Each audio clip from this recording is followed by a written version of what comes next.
അവകാശങ്ങൾ കവർന്നെടുത്ത് തൊഴിലാളികളെ അടിമകളാക്കുന്നതാണ് മോദി സർക്കാരിന്റെ പുതിയ തൊഴിൽ കോഡ്.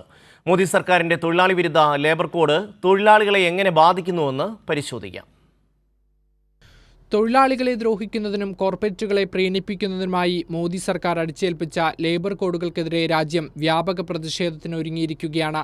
ചരിത്രപരമായ 29 തൊഴിൽ നിയമങ്ങളെ അട്ടിമറിച്ചുകൊണ്ട് തൊഴിലാളികളെ അടിമകളാക്കാനാണ് നരേന്ദ്രമോദി സർക്കാരിന്റെ ശ്രമം.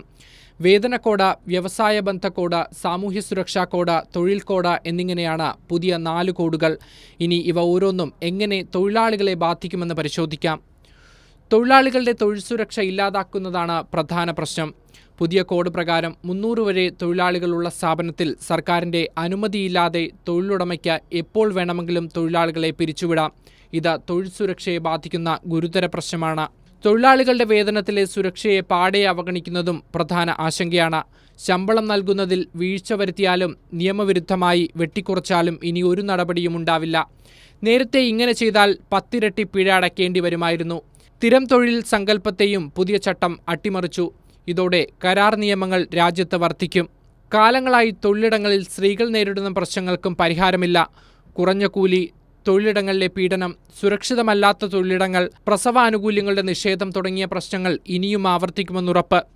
തൊഴിലാളികളുടെ അവകാശങ്ങൾ സംരക്ഷിക്കുന്ന ട്രേഡ് യൂണിയനുകളെ അട്ടിമറിക്കാനുള്ള ശ്രമവും പുതിയ മാറ്റത്തിലുണ്ട്.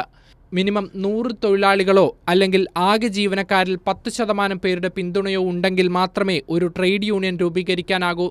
നേരത്തെ 7 തൊഴിലാളികളുള്ള സ്ഥാപനത്തിലും സംഘടന രൂപീകരിക്കാമായിരുന്നു. തൊഴിലാളികളല്ലാത്തവർ ട്രേഡ് യൂണിയൻ ഭാരവാഹിത്വത്തിൽ വരുന്നതിനും വിലക്കുണ്ട്. മറ്റൊരു പ്രധാനപ്പെട്ട ആശങ്ക ദേശീയാടിസ്ഥാനത്തിൽ നിർണയിക്കപ്പെട്ട മിനിമം കൂലി പുതിയ ചട്ടത്തിലില്ല എന്നതാണ്. ഇതുപ്രകാരം വളരെ കുറഞ്ഞ അടിസ്ഥാന വേതനം മിനിമം കൂലിയെ കുറയ്ക്കാനും കാരണമാകും.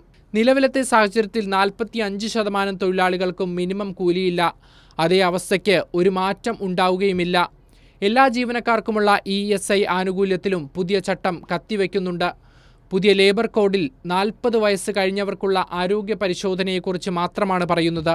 അതുമാത്രമല്ല, 10-ൽ താഴെ ജീവനക്കാരുള്ള തൊഴിലിടങ്ങളിൽ ഈ ആനുകൂല്യം നിർബന്ധവുമല്ല.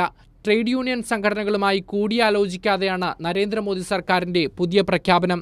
ഇതിനെതിരെ രാജ്യവ്യാപകമായി ട്രേഡ് യൂണിയനുകളും രംഗത്തെത്തിയിരിക്കുകയാണ്. News desk, Kairali news.